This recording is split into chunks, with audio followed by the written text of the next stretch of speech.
CBI बंद करा आणि या मग आम्ही मुकाबला करू, म्हणजे ईडी बंद करा, सीबीआय बंद करा आणि खावद्या चला पटेला महाराष्ट्र लुटून, अशी त्यांची भावना आहे. आता तुम्ही समजून घ्या.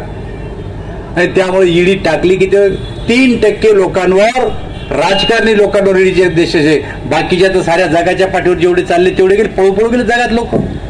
आणि या देशातला कायदा, या देशातली सुव्यवस्था हे मोदीजीने ठेवलेली आहेत. बघा मोदीचं विजन काय.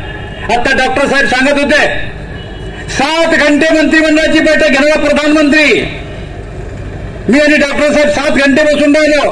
एक मिटिंग मी 25 मिटिंगा 7-7 घंटेच्या घेतल्या आणि मिटिंगमध्ये ठरवलं या देशाला स्वातंत्र्य मिळालं 1945 साली, पण 2047 साली या देशाला 100 वर्ष होणारे आपल्या स्वातंत्र्याला, 100 वर्षानंतर आपला देश कसा असला पाहिजे याचं विजन तयार केलं. प्रत्येक मंत्र्याला सूचना दिल्या की आपल्या मंत्रालयाचा अजेंडा बनवा. 2047 ला हा आपला देश हा जगाच्या पाठीवर नंबर 1चा, नंबर 2चा किंवा नंबर 3चा देश असला पाहिजे. साऱ्या सेक्रेटरीने 6 महिने काम केलं. आणि देशामध्ये दुसऱ्या काय आहे जे आपल्याकडे नाही ते आपल्याकडे आणायचं आहे.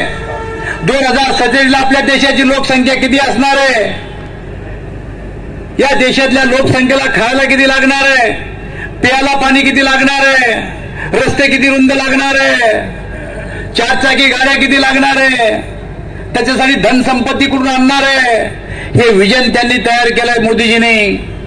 आणि साऱ्या डिपार्टमेंटला सूचना दिल्या की 168 कोटी या देशाची लोकसंख्या राहणार आहे आणि त्यापैकी 100 कोटी जनता ही शहरात राहणारे, शहरीकरण वाढणारे, या शहराच्या रचना कशा असल्या पाहिजे. एवढ्या दूरदृष्टीचा प्रधानमंत्री आपण कधी पाहिला का, विचार करा तुम्ही. म्हणजे त्या टायमाला प्रधानमंत्री मोदी राहणार नाही, मी खासदार राहणार नाही, या लाईनीतल्या अर्धे राहणार नाही, पण पुढच्या 25 वर्षात आमचा देश कसा असला पाहिजे ही गोष्ट त्यांनी ठरवून ठेवली. G20च्या परिषद झाल्या देशामध्ये, 175 देशाचे लोक आले.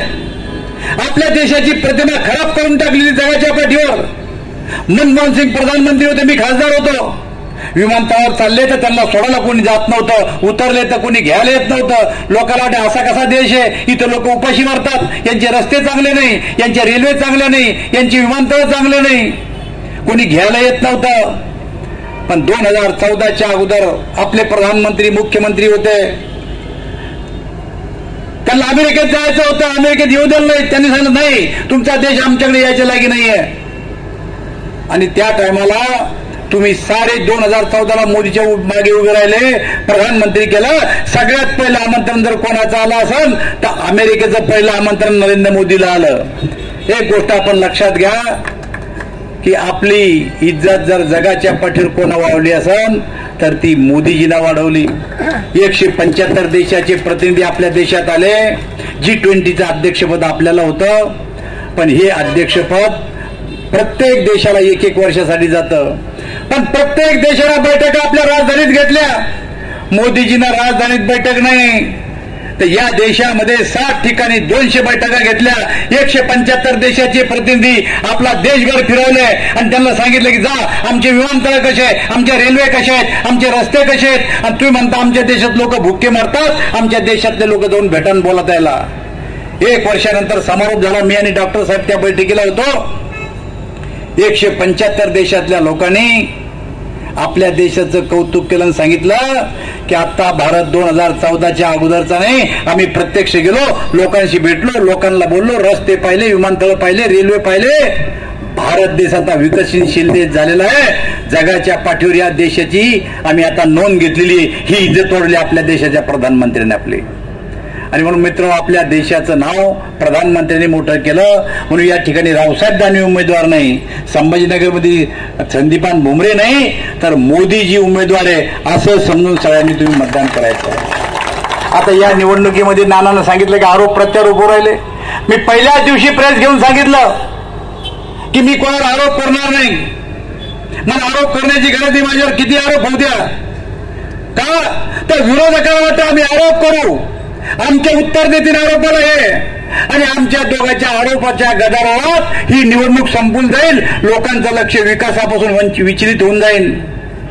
पण त्यांना मी सांगितलं, मी तुम्ही किती आरोप करा, मी तुम्हाला उत्तर देणार नाही. मी माझे विकासाचे मुद्दे मांडणार आहे. का विकासाचे मुद्दे मांडणार नाही? माझ्या लोकसभा मतदारसंघामध्ये 6,000 कोटी रुपयाचे सिमेंटचे रस्ते झालेत. जा संभाजीनगर पासून तुम्ही जळगावला सिमेंटचा रस्ता आहे 2,500 कोटीचा. जा मुक्ताईनगरला सिमेंटचा रस्ता आहे. जा फुलंब्री पासून तुम्ही खुलताबादला सिमेंटचा रस्ता आहे. जा संभाजीनगरहून पैठणला सिमेंटचा रस्ता आहे. जा फुलंब्री पासून राजूरला सिमेंटचा रस्ता आहे. जा राजूर पासून जालन्याला सिमेंटचा रस्ता आहे. जा राजूर पासून देऊळराजाला सिमेंटचा रस्ता आहे. जा भोकरदन पासून तुम्ही चिखली मार्गे बुलढाणा नागपूरला सिमेंटचा रस्ता आहे. हे केंद्र सरकारचे 6,000 कोटी रुपयाचे रस्ते आहे. या स्टेजवर आणि दाखवा तुमचे कामं. जर मी कमी ठरलो तर कान धरून उडबाशा मारेल, तुम्ही कमी ठरले तर याच्या देखत उडबाशा मारा. हे माझं चॅलेंज आहे काँग्रेसवाल्याला. 6,000 कोटीचे रस्ते केले मी. अरे रेल्वेचे आंदोलन आम्ही केले, फटके आम्ही खाल्ले, मोर्चे काढले, आंदोलन केले, उपोषण केले. मागण्या काय होत्या? रेल्वेचं दुहेरीकरण करा, पण नाही झालं. 970 कोटी रुपये या वर्षी दिले, टेंडर झालं. पुढच्या महिन्यामध्ये दुहेरीकरण सुरू होतं संभाजीनगर पर्यंत. 970 कोटी रुपये दिलेत. 850 कोटी रुपयाचं इलेक्ट्रिफिकेशन केलं. मनमाड पासून सिकंदराबाद पर्यंत 100 कोटी रुपयाची संभाजीनगरला पिटलाईन केली. 100 कोटी जालन्याला पिटलाईन केली. 300 कोटी रुपयाचं रेल्वे स्टेशनचं नवं बांधकाम हे संभाजीनगरला चाललं. 200 कोटी रुपयाचं बांधकाम रेल्वे स्टेशनचं हे जालन्याला चाललं. हा विकास आम्ही केला. आयसीटी कॉलेज देशात 3 आहेत. एक आहे भुवनेश्वरला, दुसरं आहे मुंबईला आणि तिसरं आणलं जालन्याला. आयसीटी कॉलेज देशात 3 आहेत, त्यातलं जालन्याला एक कॉलेज आणलं. या कॉलेजमध्ये गेलेला विद्यार्थी हा नोकरीला लागत नाही, उद्योगपती बनतो. या कॉलेजला गेलेला विद्यार्थी टाटा, बिर्ला, मफतलाल, गरारे, अदानी, अंबानी, किर्लोस्कर हे या कॉलेजमध्ये शिकलेत आणि त्याच्यामुळं हे दर्जा वाढवला. किंवा आयसीटी कॉलेज नाही तर त्या ठिकाणी ड्रायपोर्ट आणला. असे विविध विकास कामाचे केले. त्या मुद्द्यावर आम्ही निवडणूक लढतो. मित्र, आपल्या वार्डात आपल्याला काँग्रेसवाल्यावर राष्ट्रवादी जी आहे, शरद पवारजी, या उद्धव ठाकरेची शिवसेना यांच्यावर मात करता आली पाहिजे आणि तुमच्यामध्ये उत्साह दिसला पाहिजे आणि मतदानाच्या दिवशी आपण मतदान काढलं पाहिजे. एवढीच आपल्याला आग्रहाची विनंती करतो. आपण सर्वजण या ठिकाणी आले याबद्दल आपलं सगळ्यांचं मी अभिनंदन करतो आणि माझे 2 शब्द